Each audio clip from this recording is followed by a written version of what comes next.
Selamat pagi, saudara sepenjuru Nusantara. 30 menit ke depan kami sajikan beragam informasi dari 31 Biro Kompas TV di berbagai daerah di tanah air. Inilah Jurnal Nusantara selengkapnya bersama saya, Rahma Piliang.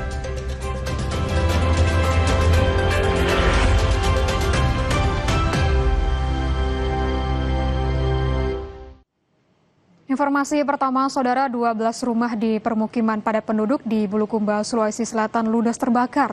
Diduga api disebabkan korsleting di salah satu rumah yang ditinggal pemiliknya.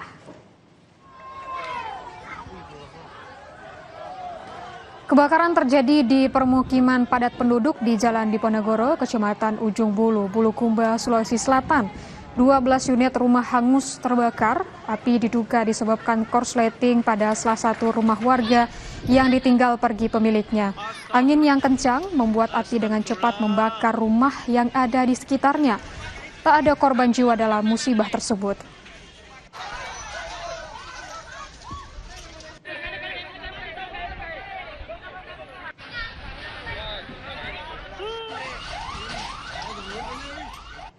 Saudara, kebakaran melanda kandang ayam di area peternakan di Desa Muaro Sebapo, Kabupaten Muaro Jambi.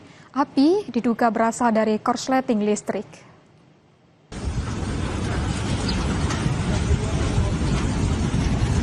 Kobaran api yang membakar kandang ayam di peternakan Desa Muaro Sebapo, Muaro Jambi ini sempat membuat panik warga sekitar. Kebakaran terjadi sekitar pukul 6 pagi diduga karena korsleting listrik. Api dipadamkan 4 jam kemudian dengan mengerahkan 12 petugas pemadam kebakaran. Saat kejadian, kandang dalam keadaan kosong karena ayam telah dipanen beberapa hari sebelumnya.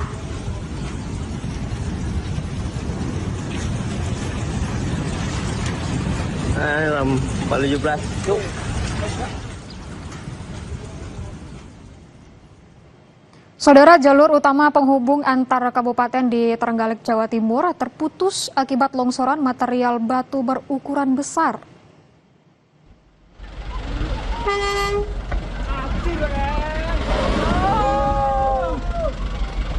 Longsor terjadi di kilometer 16 jalur raya Trenggalek, Ponorogo, tepatnya di Desa Ngelinggis, Kecamatan Tugu-Tugu, Trenggalek. Tebing setinggi sekitar 15 meter ambruk bersamaan dengan longsor yang membawa material tanah dan bebatuan berukuran besar. Lalu lintas dari dan menuju Trenggalek serta Ponorogo terpaksa terhenti dan dialihkan dengan jarak lebih jauh. Diduga longsor yang terjadi dipicu hujan turun secara terus-menerus beberapa hari terakhir sehingga tanah menjadi labil. Benteng Takasi. Sementara lumpuh total. Hujan deras di lereng Gunung Merapi, Magelang, Jawa Tengah memicu banjir lahar dingin di Sungai Senowo. 3 truk penambang pasir terseret. Ya Allah, ya Allah, ya Allah, ya Allah terkait. Ya Allah. 3 truk penambang pasir ini terseret derasnya aliran banjir lahar hujan di Sungai Senowo, Magelang pada Selasa sore kemarin. Sementara 12 truk lainnya terjebak material banjir lahar hujan. Koordinator Basarnas Unit Siaga SAR Borobudur, Arif Yulianto, menyatakan hingga Rabu siang 2 dari 4 orang yang dalam pencarian sudah ditemukan.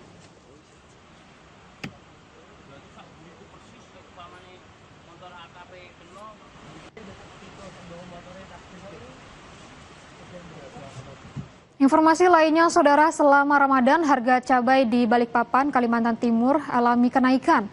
Satgas Pangan pastikan akan tindak tegas spekulan harga.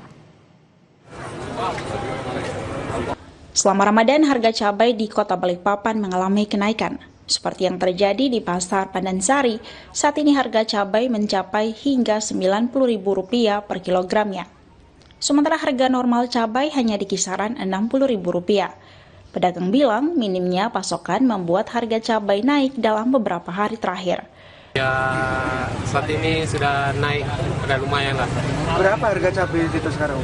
Harga cabai sekarang 85-90. Biasanya berapa normalnya? Biasanya normalnya 75-60. Sementara itu, Satgas Pangan yang melakukan pantauan harga menekankan akan menindak tegas dan terukur bagi spekulan harga yang menimbun bahan pangan. Nah, untuk spekulan kita masih melakukan penelitian ya, atau kita masih lakukan lidik. Ya, alhamdulillah sampai sekarang belum ada. Tapi kalau ada, kami memperingatkan. Kami akan tindak tegas terhadap para spekulan, utamanya yang menimbun bahan pokok makanan menjelang Hari Raya Idul Fitri. Kami tegas dan terukur. Saat ini, para pedagang di Balikpapan mengandalkan pasokan cabai dari Pulau Sulawesi. Iskandar Amir Dahlan, Kompas TV, Balikpapan, Kalimantan Timur. Bantuan sembako dan program Keluarga Harapan atau PKH tahap pertama tahun 2026 di Kabupaten Merauke, Papua Selatan mulai disalurkan. Sekitar 2.500 keluarga penerima mengantre di kantor pos. Bantuan sembako dan program Keluarga Harapan atau PKH tahap pertama mulai disalurkan sejak Selasa 3 Maret 2026. Sejak pagi, halaman kantor pos Indonesia cabang Merauke dipadati warga penerima bantuan, yakni sebanyak 2.527 keluarga penerima manfaat. Warga membawa EKTP asli untuk proses verifikasi sebelum menerima dana bantuan. Warga penerima, terutama yang tak bekerja, merasa bersyukur dengan bantuan ini. Penyaluran akan berlangsung hingga 26 Maret 2026. Bantuan yang disalurkan ini adalah bantuan sembako dan PKH tahap 1 tahun 2026. Untuk jumlah penerima yang alokasi wilayah Merauke yang sedang pelayanan saat ini itu jumlahnya 2.527 KPM. Kalau untuk pelayanannya itu terdiri dari 13 kelurahan dan 2 kampung. Saudara, 89% jalan rusak di Jateng telah diperbaiki jelang mudik Lebaran. Bagaimana kesiapan Pemprov Jawa Tengah menyambut arus mudik dan arus balik Lebaran tahun ini? Simak perbincangannya bersama Gubernur Jawa Tengah Ahmad Lutfi usai jeda.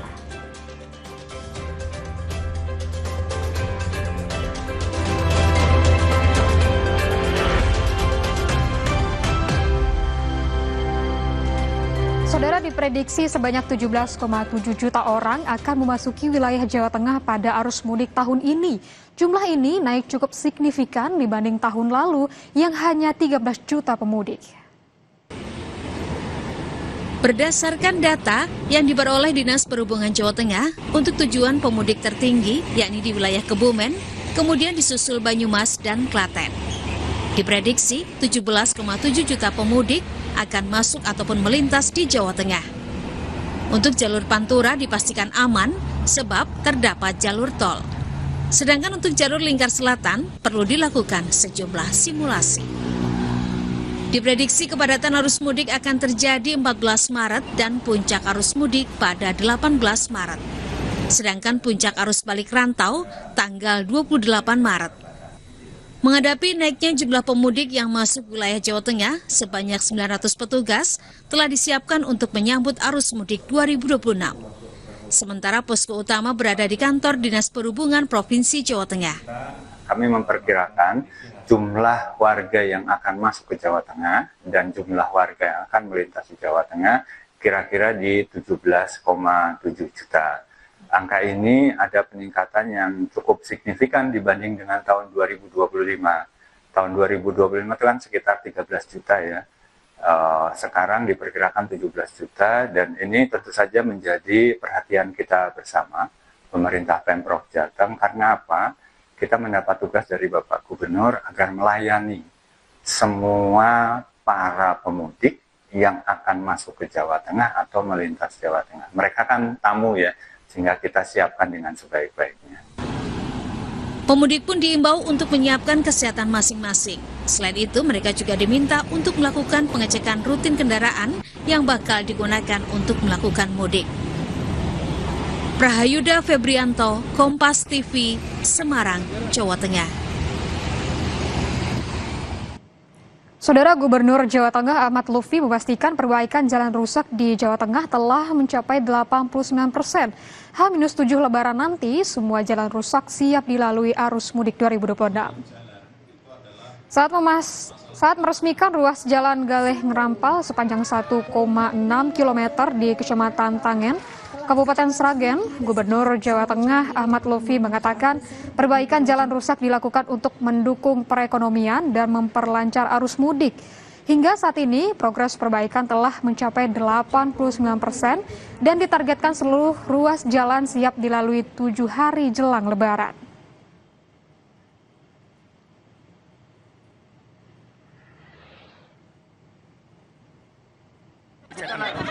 Jalan kita sudah 89% ya, untuk tingkat provinsi, tinggal kita memperbaiki yang lubang-lubang ini.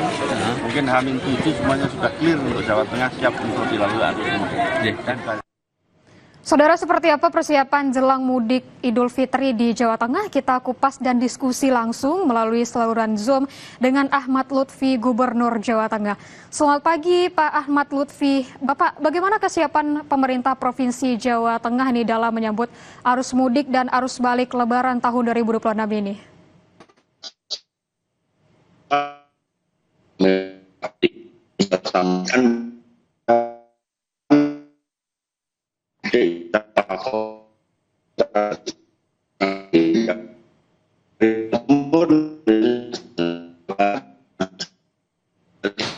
Pun akan melintas di Jawa Tengah.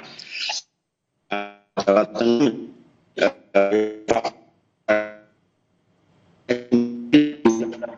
juta masyarakat akan mudik dan ke Jawa Tengah. Bahkan perhitungan survei untuk Kemenhub kita bisa mencapai 76 juta kendaraan akan melintasi Provinsi Jawa Tengah. Artinya dari mulai jalan Pantura, itu mulai dari jalan tol, dari jalan nasional, jalan Pantura, jalur tengah, kemudian jalur selatan-selatan itu nanti akan kita fungsikan.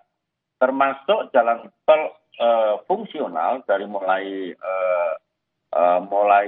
Bawen Jogja serta Solo Jogja akan kita fungsionalkan untuk mereduksi agar tidak terjadi tersendatnya arus barang dan orang, arus mudik dan balik. Demikian, Pak.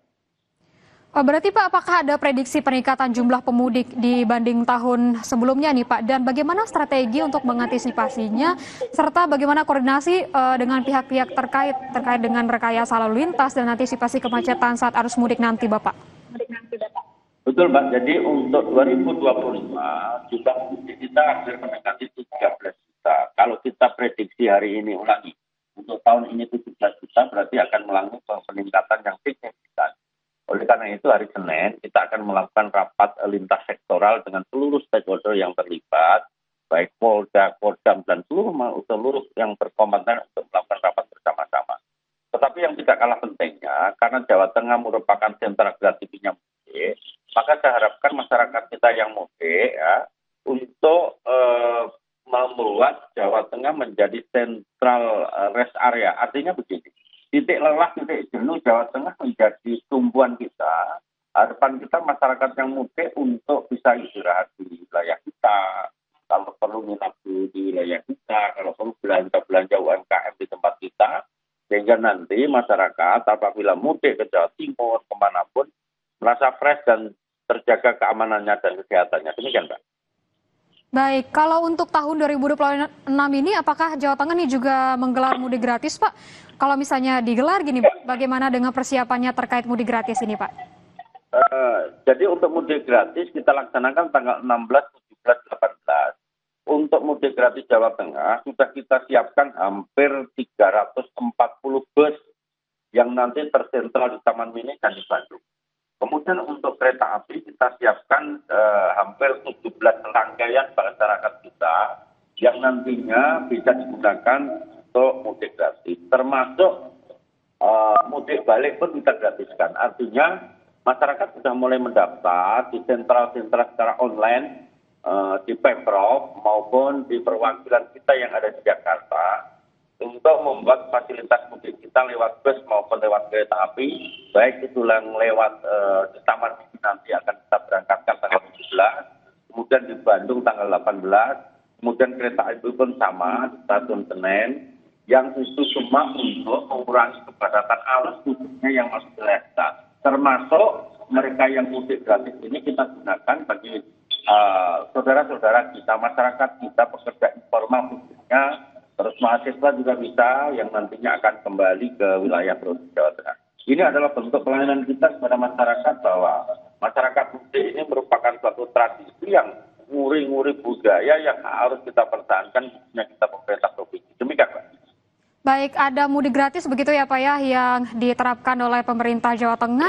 Kalau terkait dengan ruas jalan ini Bapak, terutama jalan provinsi dan jalan kabupaten, apakah sudah siap untuk dilalui para pemudik Bapak? Kan kita ketahui juga pasti ada beberapa jalan yang rusak begitu ya Pak ya?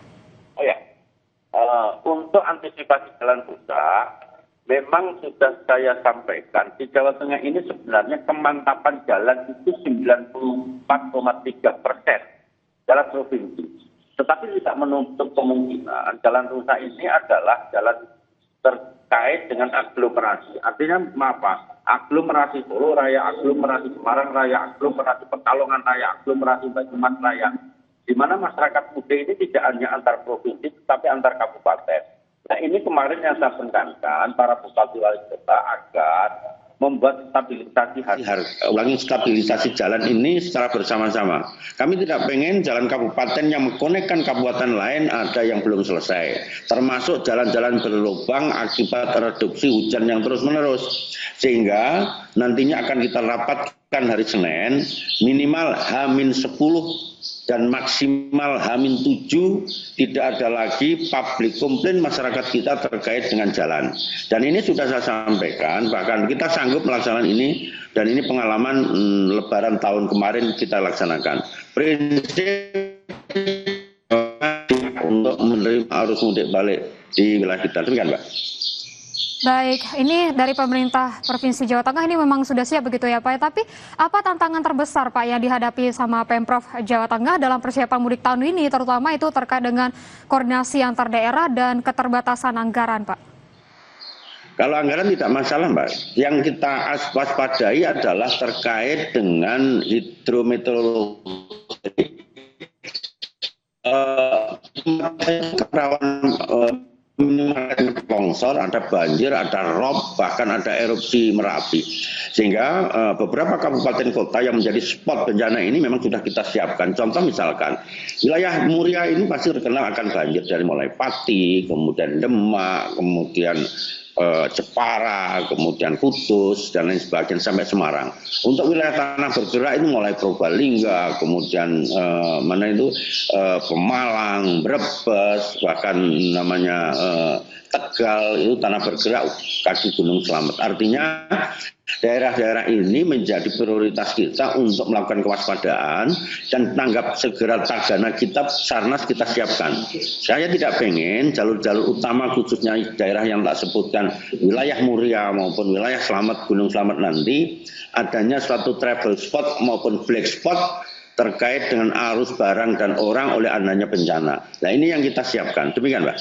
Baik, berarti nanti untuk Provinsi Jawa Tengah ini sudah siap untuk menyambut arus mudik dan arus balik Lebaran tahun 2026 dan juga untuk jalan yang rusaknya juga akan diperbaiki begitu ya Pak, dan akan ngobrol bersama dengan stakeholder begitu. Terima kasih Bapak Ahmad Lutfi, Gubernur Jawa Tengah sudah bergabung bersama Kompas TV. Saudara, usai jeda akan ada informasi terkait dengan siswa SD di Surabaya, Jawa Timur mengampanyekan gerakan peduli lingkungan melalui karya seni diorama atau seni miniatur 2 dan 3 dimensi berbahan daur ulang. Tetaplah bersama kami.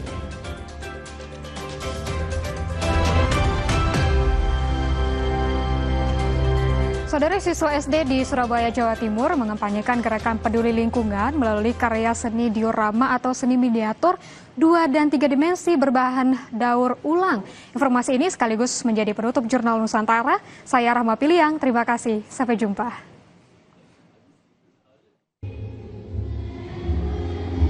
Inilah ragam diorama atau seni miniatur 2 dan 3 dimensi hasil karya siswa SD Citahati Surabaya yang menggambarkan ragam masalah global yang berdampak buruk terhadap lingkungan.